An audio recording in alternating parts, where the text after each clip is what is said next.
नमस्कार दर्शक बंधु शुभ सकाळ आज हूँ 24 जानुआरी शनिवार आज रही देश विदेश राज्य 20टी गुरुत्वपूर्ण खबर मुख्यमंत्री बड़ा घोषणा भत्ता टंका राशन कार्ड सुभद्रा टंका एमती अनेक 20टी गुरुत्वपूर्ण खबर अच्छी कि चांचल्य खबर अच्छी चलतु कौन रही खबर नजर पकेबा ता पूर्व आपको जिलार नाम लिखि दिंतु जहाँफल आप नाम काली सका घोषणा कर प्रथम खबर तेज बड़ खबर हूँ आज धर्मघट होता बस आज मालिक बस मालिक संघ बड़ घोषणा करिसेंती बस धर्मघट प्रत्याहार होईछि सरकार तरफ सकारात्मक आलोचना पर संघ ही निष्पत्ति नहीं आज संपूर्ण बस चलाचल हेब गतकाली सरकार सहित आलोचना सफल होता आज घर मालिक बस संघ बैठक बसला मुख्यमंत्री बस सेवा ब्लॉक रु जिला मुख्यालय को चलाइबा निष्पत्ति विरोध करते संघ मुख्यमंत्री परिवहन मंत्री एवं परिवहन सचिव एक आलोचना करते घर मालिक संघ आज बैठक में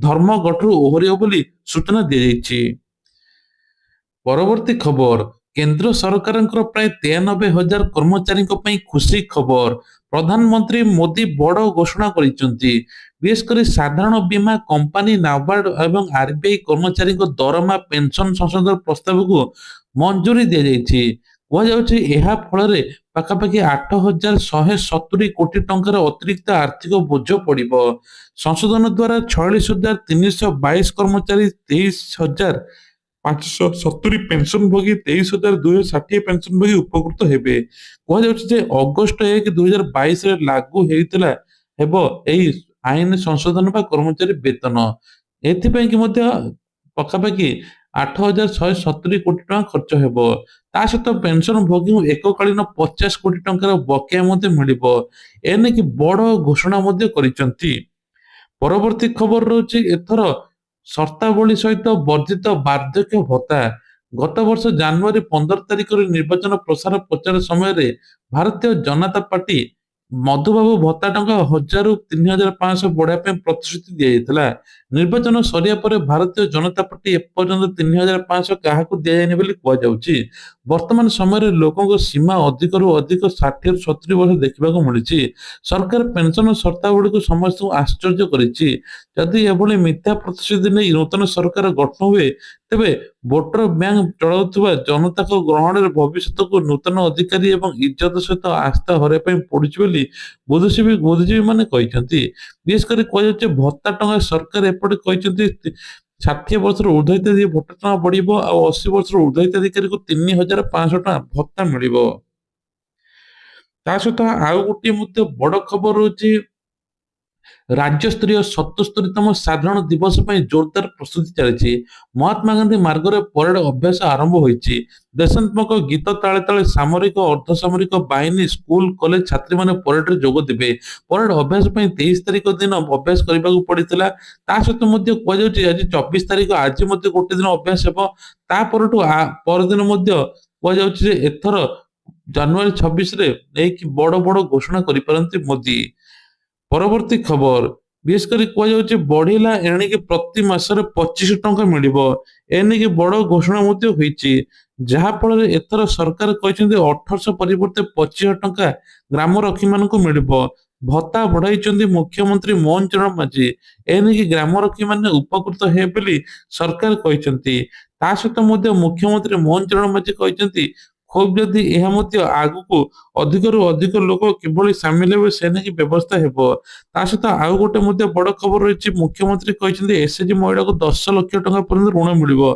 बिना सुधरे मिल जहाँफल महिला मान उपकृत हेबे परवर्ती खबर होची एतर सरकार मना करछंती कोनोसी जगह वीडियो रील्स करि परिबेनी चारि धाम विशेषकर एबे कहै अयोध्या ता सहित मध्ये एतर अलग अलग जगह जदि आपण माने वीडियो करछन तीर्थ स्थान में सरकार बैन करछन तांको पर दृढ़ कार्यानुष्ठान निया जिवो फोटो वीडियो रोटर करि परिबे नाही जेबे अनुमति मिलिबो सेबे करिवे रील्स अଯଥା करी वीडियो जमा करने बेली सूचना मिलिछि ता सहित आउ गोटे बड़ खुशी खबर रही पवित्र श्री पंचमी अनुकूल है रथ काठ आउ केते दिन पर रथ यात्रा आसो तेणु एने की प्रस्तुति चली राजगुरु क्षत्रिय ब्राह्मण उपस्थापन में पूजार्चना परंपरा अनुसार श्री पंचमी अवसर में रथ काठ पूजार्चना होती श्रीमंदिर प्रशासन पक्ष सम्मुख तीन ठिया एवं ता सहित 3 खंड 12 फुटिया धतुरा काठ को गुजब कर ପରବର୍ତ୍ତୀ ଖବର ହଉଛି ଜାନୁଆରୀ 26 ଗଣତନ୍ତ୍ର ଦିନ ଏଥର ନନଭେଜ ବନ୍ଦ। ବିଶେଷ କରି କୋରାପୁଟ ଜିଲ୍ଲାରେ ଏପରି ଘୋଷଣା କରାଯାଇଛି।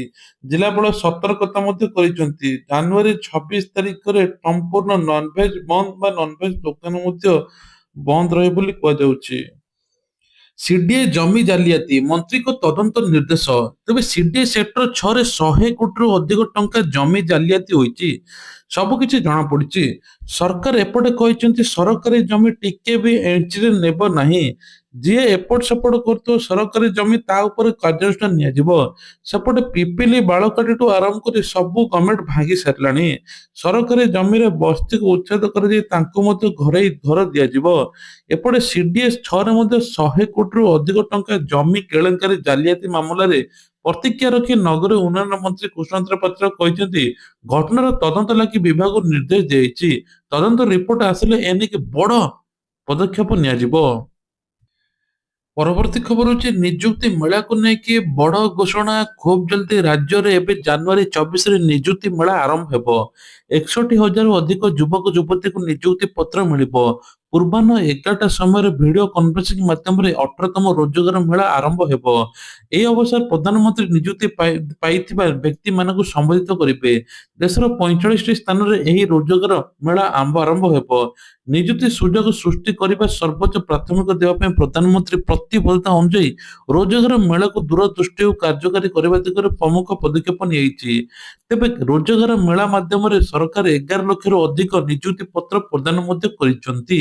ସେପଟେ ଓଡ଼ିଶାରେ ମଧ୍ୟ ନିଯୁକ୍ତି ମେଳା ଚାଲିବ ବୋଲି କୁହାଯାଉଛି। ଯାହାଫଳରେ ଆଉ ଦାଦନ ଖଟିବା ପାଇଁ ବାହାରକୁ ଯିବେ ନାହିଁ, ଏଇଠି ରହିକି ଓଡ଼ିଶାରେ କାମ କରିବେ। ପରବର୍ତ୍ତୀ ଖବର ତେବେ ଶ୍ରୀପଞ୍ଚମୀରେ ଅନୁକୂଳ ରଥ କାଠ। ପବିତ୍ର ଶ୍ରୀ ପଞ୍ଚମୀରେ ଅନୁକୂଳ ହେଲା ରଥ କାଠ। ରଥଯାତ୍ରା ବିଧି ମୁତାବକ ପୂଜା ହେଲା 3 କାଠ। ରାଜଗୁରୁ କ୍ଷତ୍ରିୟ ବ୍ରାହ୍ମଣଙ୍କ ଉପସ୍ଥିତିରେ କରାଗଲା ପୂଜାର୍ଚ୍ଚନା। ପରମ୍ପରା ଅନୁସାରେ ଏବେ ଶ୍ରୀମନ୍ଦିରରେ ମଧ୍ୟ ପଞ୍ଚମୀ ଅବସରରେ ରଥ କାଠ ପୂଜାର୍ଚ୍ଚନା କରାଯାଇଛି। 12 ଫୁଟିଆ ଧଉରା କାଠକୁ ଗଜପ ରଥ ନିର୍ମାଣ ପାଇଁ 865 ଖଣ୍ଡ କାଠ ଆବଶ୍ୟକ ଥିବା ବେଳେ ପ୍ରଥମ ପର୍ଯ୍ୟାୟରେ 20 ତାରିଖରେ ନୟାଗଡ଼ ବନଖଣ୍ଡରୁ 83 ଖଣ୍ଡ କାଠ ପୁରୀ ଆସି ସାରିଛି। ଏନେକି ରଥଯାତ୍ରା ପାଇଁ ବିଭିନ୍ନ ପ୍ରସ୍ତୁତି ମଧ୍ୟ ଚାଲିଛି। ରଥଯାତ୍ରା କିଭଳି ଶାନ୍ତି ଶୃଙ୍ଖଳା ସହିତ ସମାପନ ହେବ ସେ ନେଇ ଶ୍ରୀଜୀଉଙ୍କ ନିକଟରେ ପ୍ରାର୍ଥନା ମଧ୍ୟ କରାଯାଇଛି। ପରବର୍ତ୍ତୀ ଖବର ରାସନ କାର୍ଡକୁ ନେଇକି ବଡ ଅପଡେଟ। 50,000 ରାସନ କାର୍ଡ କ୍ୟାନସଲ ହେଲା। ଏବେ ସରକାର ରାସନ କାର୍ଡ ଇ-କେୱାଇସି ଘୁଞ୍ଚାଇଛନ୍ତି। ଫେବୃଆରୀ ଲାଷ୍ଟ ପର୍ଯ୍ୟନ୍ତ ରଖିଛନ୍ତି। ଯେଉଁମାନେ ଇ-କେୱାଇସି କରିନାହାନ୍ତି ତୁରନ୍ତ କରେଇ ଦିଅନ୍ତୁ, ଯାହାଫଳରେ ରାସନ କାର୍ଡରେ ଆପଣ ସୁବିଧା ମିଳିପାରିବ। ଖାଲି ରାସନ କାର୍ଡରେ ଚାଉଳ ଡାଲି ଏସବୁ ନୁହେଁ, ରାସନ କାର୍ଡରେ ମଧ୍ୟ ଆପଣଙ୍କୁ ସରକାରୀ ବେନିଫିଟ ମିଳୁଛି। ଏଥର ସରକାର ହେଲ୍ଥ କାର୍ଡ ବା ଆପଣଙ୍କର ଆୟୁଷ୍ମାନ କାର୍ଡରେ ମଧ୍ୟ ସରକାର ମହିଳାମାନଙ୍କ ପାଇଁ 10 ଲକ୍ଷ ରଖିଛନ୍ତି। ରାସନ କାର୍ଡ ଯାହାର ଥିବ ତାଙ୍କୁ ଅଧିକ ପ୍ରାଧାନ୍ୟ ଦିଆଯାଉଛି। ଗରିବ ଶ୍ରେଣୀର ଲୋକ ବୋଲି ଉଦାହରଣ ପାଲଟୁଛି। ପରବର୍ତ୍ତୀ ଖବର ହଉଛି ମୁଖ୍ୟମନ୍ତ୍ରୀଙ୍କର ଅଭିଯୋଗ ଶୁଣାଣି। ମୁଖ୍ୟମନ୍ତ୍ରୀଙ୍କର ଅଭିଯୋଗ ଶୁଣାଣି ଆସନ୍ତା 22 ତାରିଖରେ ଯାହା ଥିଲା ପଞ୍ଜୀକରଣ ଯୋଉମାନେ କରିଥିଲେ ସେମାନେ 26 ତାରିଖରେ ଆସିପାରିବେ ନାହିଁ। ତେବେ 26 ତାରିଖରେ ମୁଖ୍ୟମନ୍ତ୍ରୀଙ୍କର ଅଭିଯୋଗ ଶୁଣାଣି ବନ୍ଦ ରହିବ। ଯେଉଁମାନେ ପଞ୍ଜୀକରଣ କରିଛନ୍ତି କିଛି ବ୍ୟସ୍ତ ହେବାର ନାହିଁ। ଆଗାମୀ ଦିନ ଯୋଉ ଦିନ ଘୋଷଣା କରାଯିବ ସେଇଦିନ ଆସି ଭୁବନେଶ୍ୱର ୟୁନିଟ 2 ସ୍ଥିତ ଆସି ପହଞ୍ଚିବେ।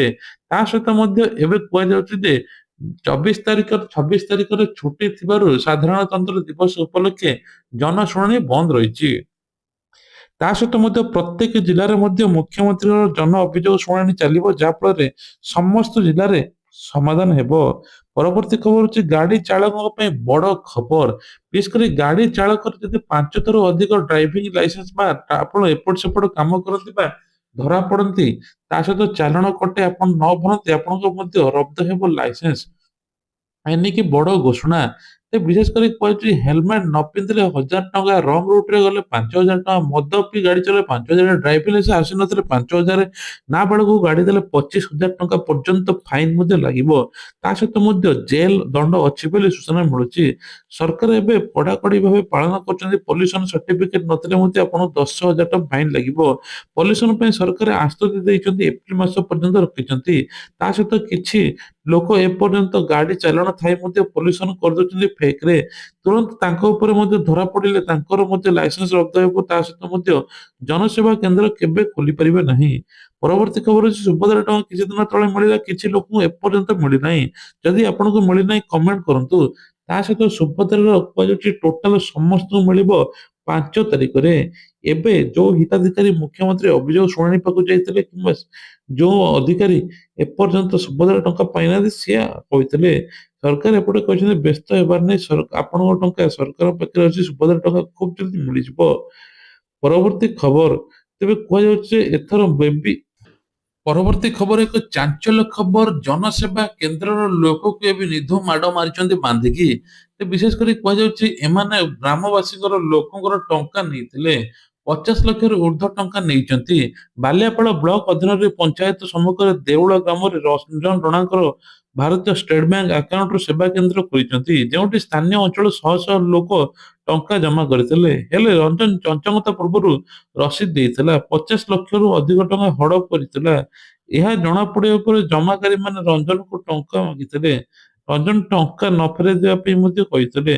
ତା ସହିତ ମଧ୍ୟ କହିଛନ୍ତି ଏଥର କିଛି ଟଙ୍କା ମଧ୍ୟ ଆଗକୁ ବାଣ୍ଟି ଦିଆଯିବ, ସମୟ ଆସିଲେ ଦିଆଯିବ, କିନ୍ତୁ ପ୍ରକୃତରେ ଦିଆଗଲା ନାହିଁ। ଫଳରେ ଶତାଧିକ କର୍ମଚାରୀ ସିଧା ଆସି ରଞ୍ଜନକୁ ବିଦ୍ୟୁତ ଖୁଣ୍ଟରେ ବାନ୍ଧି ନିଘାତ ପିଟିଥିଲେ।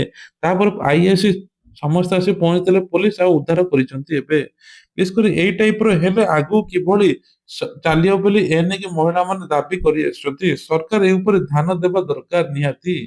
ପରବର୍ତ୍ତୀ ଖବର ହଉଛି ଟ୍ରମ୍ପଙ୍କ ଟ୍ରିଗର ପ୍ରସ୍ତୁତ, ଇରାନରେ ପହଞ୍ଚିଲା ସବୁଠାରୁ ବଡ ଯୁଦ୍ଧ ଜାହାଜ। ଏହି ସମୟରେ ଆମେରିକା ସବୁଠାରୁ ବଡ ବିଧ୍ୱଂସ ଜାହାଜ ୟୁଏସଏସ୍ ଆବ୍ରାହମ ଲିଙ୍କନ ଇରାନ ନିକଟରେ ପହଞ୍ଚିଛି, ଯାହା ବଡ ଦୁର୍ଘଟଣାର ସଂକେତ। ଆମେରିକା ପ୍ରତିରକ୍ଷା ବିଭାଗ ସୂଚନା ଦେଇଛି ଯେ ଏଥର ଆବ୍ରାହମ ଲିଙ୍କନ କ୍ୟାରିୟର ଷ୍ଟ୍ରାଇକ ଗ୍ରୁପର ମଧ୍ୟ ପ୍ରଶାନ୍ତ ମହାସାଗରକୁ ହଟାଇ ମଧ୍ୟପ୍ରାଚ୍ୟ ଅଭିମୁଖେ ପଠାଯାଇଛି। ଏହା ଏକାଧିକ F-15E ଯୁଦ୍ଧ ବିମାନ ବ୍ରିଟେନକୁ ଯୋଡାନରେ ପଠାଯାଇଛି। ଆଗାମୀ ଦିନରେ F-16 F-A-10 ମଧ୍ୟ ଏଥର ମୁତୟନ କରାଯିବ ବୋଲି କୁହାଯାଉଛି।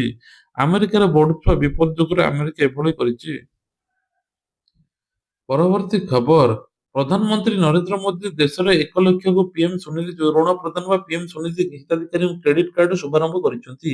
ତେବେ ବିଶେଷ କରି ପ୍ରଧାନମନ୍ତ୍ରୀ ମୋଦି ଏହି ଯୋଜନା ଶୁଭାରମ୍ଭ କରିଥିବା ବେଳେ ଭୁବନେଶ୍ୱରର କୃଷି ଭବନ ଏହାର ଆୟୋଜନ କରାଯାଇଥିଲା। ଏହି କାର୍ଯ୍ୟକ୍ରମରେ ଯୋଗ ଦେଇ ଓଡ଼ିଶାର 10 ଜଣଙ୍କୁ ଲୋନ, 4 ଜଣଙ୍କୁ କ୍ରେଡିଟ କାର୍ଡ, 3 ଜଣଙ୍କୁ ପିଏମ ସ୍ୱନିଧି ଲୋନ ପ୍ରଦାନ କରାଯାଇଛି। ଡାକ୍ତର ମହାପାତ୍ର କହିଛନ୍ତି ରାଜ୍ୟରେ ପ୍ରାୟ 60,000ରୁ ଉର୍ଦ୍ଧ୍ୱ ଉଠା ଦୋକାନଙ୍କ ଦ୍ୱାରା ଏଥିରେ ଉପକୃତ ହେବେ। ସହରୀ ବିକାଶ ଉଠା ଦୋକାନୀଙ୍କ ପାଇଁ ସଶକ୍ତିକରଣ ପାଇଁ ରାଜ୍ୟ ସରକାର ପ୍ରତିବଦ୍ଧ, ଯାହାଫଳରେ ଏହି କାର୍ଡ ମାଧ୍ୟମରେ ଆପଣଙ୍କୁ ବିଭିନ୍ନ ପ୍ରକାର ସୁବିଧା ମଧ୍ୟ ମିଳିବ। ପରବର୍ତ୍ତୀ ଖବର ରହୁଛି ଅଟଳ ପେନସନ ଯୋଜନାକୁ ନେଇକି ବଡ ଖବର। ଅଟଳ ପେନସନ ଯୋଜନା ଏମିତି ଏକ ଯୋଜନା ଯୋଉଟା ଆପଣଙ୍କ ଲାଇଫକୁ ସେଟ୍ କରିଦବ।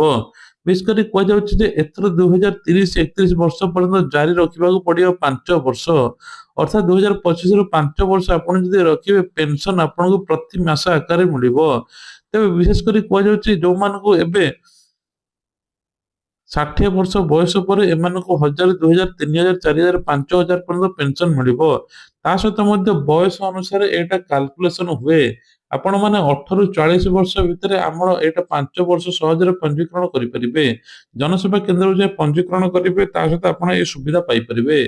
ପ୍ରଧାନମନ୍ତ୍ରୀଙ୍କର ବଡ ଘୋଷଣା, ଏଥର କୁହାଯାଉଛି ଯେ ଯୋଉମାନେ ଉଦ୍ୟୋଗପତି ତାଙ୍କ ପାଇଁ ଖୁସି ଖବର, 10 ଲକ୍ଷ ପରିବର୍ତ୍ତେ 20 ଲକ୍ଷ କରିଛନ୍ତି। ଉଦ୍ୟୋଗପତି ମାନେ ଏଥର ଉପକୃତ ମଧ୍ୟ ହେବେ। ବିଭିନ୍ନ ବିକାଶମୂଳକ ପ୍ରକଳ୍ପର ଶିଳାନ୍ୟାସ ଓ ଉଦ୍ଘାଟନ ମଧ୍ୟ କରିଛନ୍ତି ପ୍ରଧାନମନ୍ତ୍ରୀ ନରେନ୍ଦ୍ର ମୋଦି। ରେଳ ସଂଯୋଗୀକରଣ, ସହରାଞ୍ଚଳ ଜୀବିକା ବିଜ୍ଞାନ, ନବସୃଜନ, ନାଗରିକ କେନ୍ଦ୍ରିକ ସେବା ଏବଂ ଉନ୍ନତ ସ୍ୱାସ୍ଥ୍ୟ ସେବା ବୋଲିକି ଏ ନେଇକି କୁହାଯାଇଛି। ପ୍ରଯୁକ୍ତି ବିଦ୍ୟା ପ୍ରଗତି ଏବଂ ତା ସହିତ ନାଗରିକଙ୍କ ପାଇଁ ଗୁଣବତ୍ତା ସମ୍ପନ୍ନ ଧ୍ୟାନ କେନ୍ଦ୍ରିତ କରାଯାଇଛି। ତେବେ ଏଠାରେ ମୁଖ୍ୟମନ୍ତ୍ରୀ କହିଛନ୍ତି ଯେ 1 ଲକ୍ଷ ହିତାଧିକାରୀଙ୍କୁ ପିଏମ ସ୍ୱନିଧି ଋଣ ଯୋଗାଇ ଦିଆଯିବ, ଯାହାଫଳରେ ସେମାନେ ଆଗକୁ ଉନ୍ନତି କରିବେ। ପରବର୍ତ୍ତୀ ଖବର ହଉଛି ଚାରିଧାମରେ ରିଲ୍ସ ଫଟୋ ମନା, ଏ ନେଇକି ସରକାର ବଡ ଘୋଷଣା କରିଛନ୍ତି। ଆପଣ ଚାରିଧାମ ଯାତ୍ରା କରନ୍ତୁ ଯାଆନ୍ତୁ, କିନ୍ତୁ ଫଟୋ ରିଲ୍ସ ମନା। ରିଲ୍ସ ଆପଣ ବିଶେଷ କରି କରିବେନି, ପୋଷ୍ଟ ବା ଛାଡିବେ ନାହିଁ ସୋସିଆଲ ମିଡିଆରେ, ଯାହାଫଳରେ ସରକାର ଯଦି ଦେଖନ୍ତି ତୁରନ୍ତ ଟ୍ରାକ୍ କରିବେ, ଆପଣଙ୍କୁ ମଧ୍ୟ ଜେଲ ଦଣ୍ଡାଦେଶ ଅଛି ବୋଲି କୁହାଯାଉଛି। ପରବର୍ତ୍ତୀ ଖବର ହଉଛି ନୂଆ ରୂପ ପାଇବ ମହାନଦୀ ରିଭର ଫ୍ରଣ୍ଟ, ଏନେଇକି ମଧ୍ୟ ବଡ ଘୋଷଣା କରିଛନ୍ତି ମୁଖ୍ୟମନ୍ତ୍ରୀ, ଯାହାଫଳରେ ମହାନଦୀର ରିଭର ଫ୍ରଣ୍ଟ ପୁଣି ବଡ ଘୋଷଣା ହୋଇପାରେ। ତେବେ କୁହାଯାଉଛି ଯେ ବିଶେଷ କରି କଟକ ମହାନଦୀ ରିଭର ପଏଣ୍ଟ ପ୍ରକଳ୍ପର ନଦୀ କୂଳ ନୂଆ ରୂପ ପାଇବ। ଏନେକି 426 ଏକର ପରିମିତ ଜମିକୁ ରିଭର ପଏଣ୍ଟ ବିକଶିତ କରାଯିବ। 220 କୋଟି ଟଙ୍କା ମଧ୍ୟ ଖର୍ଚ୍ଚ ହେବ। ପରବର୍ତ୍ତୀ ଖବର ହଉଛି ଭତ୍ତା ଟଙ୍କାକୁ ନେଇ ସରକାରଙ୍କ ବଡ ଅପଡେଟ। ଏଣିକି ଭତ୍ତା ଟଙ୍କା ସମସ୍ତଙ୍କୁ ମିଳିବ। ସରକାର ଏହି ଅପଡେଟ କରିଛନ୍ତି ଖୁବ୍ ଜଲଦି ଭତ୍ତା ଟଙ୍କା ଆଗକୁ ବଢିବ ବୋଲି ସୂଚନା ମିଳୁଛି। ଆର୍ଥିକ ସ୍ୱଚ୍ଛଳ ଯେଉଁମାନେ ନାହାନ୍ତି ତାଙ୍କ ପାଇଁ ବ୍ୟାପକ ବ୍ୟବସ୍ଥା ମଧ୍ୟ ହେଉଛି। ସେପଟେ କୁହାଯାଉଛି ରାସନ କାର୍ଡରେ 1,000 ଟଙ୍କା ସହାୟତା ମିଳୁଛି। ଯେଉଁମାନେ ଆର୍ଥିକ ସ୍ୱଚ୍ଛଳ ନାହାନ୍ତି ଇନକମ ଜିରୋ ତାଙ୍କୁ 1,000 ଟଙ୍କା ସହାୟତା ମଧ୍ୟ ମିଳୁଛି। ତେବେ ତା ସହିତ ଆଉ ଗୋଟିଏ ମଧ୍ୟ ବଡ ଖବର ରହିଛି। ଏଥର ଜନଗଣନା ଆରମ୍ଭ ହୋଇଯିବ। ଜନଗଣନା 2027 ଏବେ ଜନଗଣନା ପାଇଁ କେନ୍ଦ୍ର ସରକାର କିଛିଟା ପ୍ରଶ୍ନ ପଚାରିବେ। ଏବେ ଏପ୍ରିଲ ମାସରେ ଘର ଗଣନା ହେବ, ତାପରେ ଜନଗଣନା ହେବ। ଜନଗଣନା ଘର ନମ୍ବର, ଜନଗଣନା ଚଟାଣ, ଜନଗଣନା କାନ୍ଥ ପାଇଁ, ତା ସହିତ ବିଭିନ୍ନ ପରିବାର ତା କଣ ଖାଆନ୍ତି ସବୁ କିଛି ଏମିତି 10-12ଟି ପ୍ରଶ୍ନ ମଧ୍ୟ ପଚାରିବ। ସେତିକି ଆପଣ ମଧ୍ୟ ନିଜେ ସଚେତ ରହିବା ଦରକାର। ଯାହାଫଳରେ ପ୍ରତିଟି ପ୍ରଶ୍ନର ଆପଣ ଉତ୍ତର ଦେଇଦେବା ଦରକାର। ଟୋଟାଲ 33ଟି ପ୍ରଶ୍ନ ପଚରାଯିବ। 33ଟି ପ୍ରଶ୍ନ ଆପଣ ମାନେ ମନ ଧ୍ୟାନ ଦେଇ ଶୁଣନ୍ତୁ।